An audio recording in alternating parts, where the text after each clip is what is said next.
Assalamualaikum warahmatullahi wabarakatuh. Pernah nggak sih kita ngerasa udah salat tiap hari tapi hidup masih aja berat? Rezeki seret, hati nggak tenang, pikiran penuh beban. Mungkin pertanyaannya bukan cuma sudah salat atau belum, tapi sudah benar belum salatnya. Karena salat yang benar, yang sesuai dengan petunjuk Al-Quran dan tuntunan Rasulullah, itu bukan cuma kewajiban, tapi jalan menuju ketenangan jiwa. Allah sendiri sudah menegaskan di surah Taha ayat 14, bahwa dialah satu-satunya yang berhak disembah. Dan bentuk penyembahan yang paling utama itu adalah salat. Tapi nggak cuma sekadar gerakan. Salat adalah bentuk zikir tertinggi kepada Allah. Saat kita salat dengan benar, seharusnya kita sedang mengingat Allah. Dan apa sih efek dari mengingat Allah? Allah jawab sendiri di surah Ar-Ra'd ayat 28. Ala bijikrillahi tathma'innul qulub. Hanya dengan mengingat Allah hati jadi tenang. Ini menarik, karena kalau zikir kita benar, efeknya pasti ke hati, tenang, damai. Jadi kalau hati kita masih gelisah, coba tanya. Mungkin ada yang keliru dalam zikir kita. Dan zikir itu nggak terbatas cuma pada wirid habis salat. Baca Quran itu zikir, hafalan Quran itu zikir, berdoa pun zikir, istighfar, salawat, semua itu zikir. Coba cek surah Al-Hijr ayat 9. Allah menyebut Al-Quran sebagai zikir. Artinya saat kita baca Quran, kita sedang berzikir. Dan itu seharusnya menenangkan. Kalau kamu lagi gelisah banget, lagi resah, cobalah ambil wudhu. Duduk, buka mushaf, baca Al-Quran. Demi Allah, bahkan di tengah gundah seberat apapun, saat kamu mulai membaca ayat-ayatnya, hati kamu akan merasa lebih ringan. Itu janji Allah. Dan tahu nggak, menghafal Al-Quran bahkan disebut 4 kali dalam surah Al-Qamar. Ayat 17, 22, 32, dan 40. Allah bilang Dia mudahkan Quran untuk diingat. Berarti menghafal itu juga bentuk zikir yang kuat. Dan orang yang benar dalam menghafal Quran, hidupnya akan terasa lebih tenang, sikapnya lebih baik, jiwanya lebih adem. Begitu juga dengan doa. Saat kita doa, kita sedang berzikir.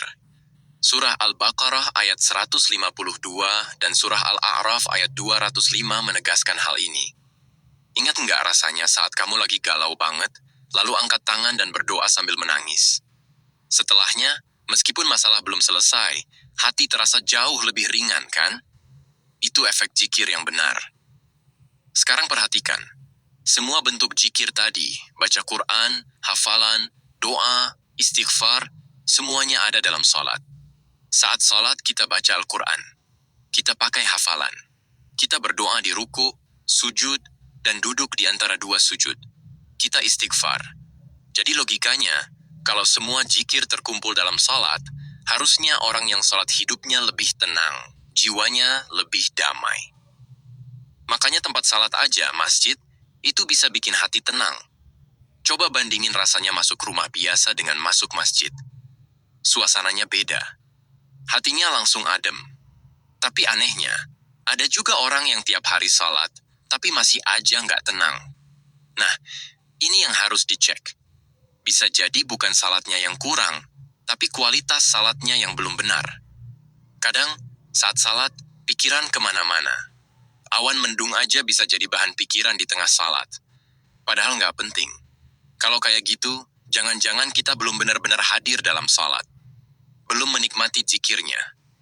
Padahal Allah sudah janjikan, kalau kita salat dengan benar, hidup kita akan lebih mudah. Di surah At-Talaq ayat 2 dan 3, Allah janji, siapa yang bertakwa? Ingat, takwa disebut 115 kali dalam Quran, maka Allah akan beri jalan keluar dari setiap masalah dan rezeki dari arah yang enggak disangka-sangka. Dan ayat pertama tentang takwa dalam Al-Baqarah ayat 2-3, apa isinya? Salat. Artinya, jalan pertama menuju takwa adalah salat yang benar. Jadi kalau kita udah salat tiap hari, tapi hidup masih berat, rezeki masih seret, bisa jadi bukan salatnya yang kurang, tapi belum sempurna. Wahyu Timun, menyempurnakan salat. Artinya bukan sekadar ngerjain, tapi menyempurnakan kualitasnya. Hadirnya hati, benar bacaannya. khusyuk gerakannya. Dan ingat, semua orang pasti punya masalah. Allah udah bilang di surah Al-Baqarah ayat 155. Masalah itu bagian dari hidup. Tapi masalah itu bukan untuk membuat hidup kita susah, melainkan untuk meningkatkan kualitas diri kita. Seperti ujian di sekolah, semakin tinggi levelnya, semakin susah ujiannya. Tapi dari sanalah datang kenaikan kelas. Maka kalau kita pengen hidup lebih mudah, lebih tenang, rezeki lancar, perbaiki dulu salat kita. Karena di sanalah letak pintu pertolongan dari Allah.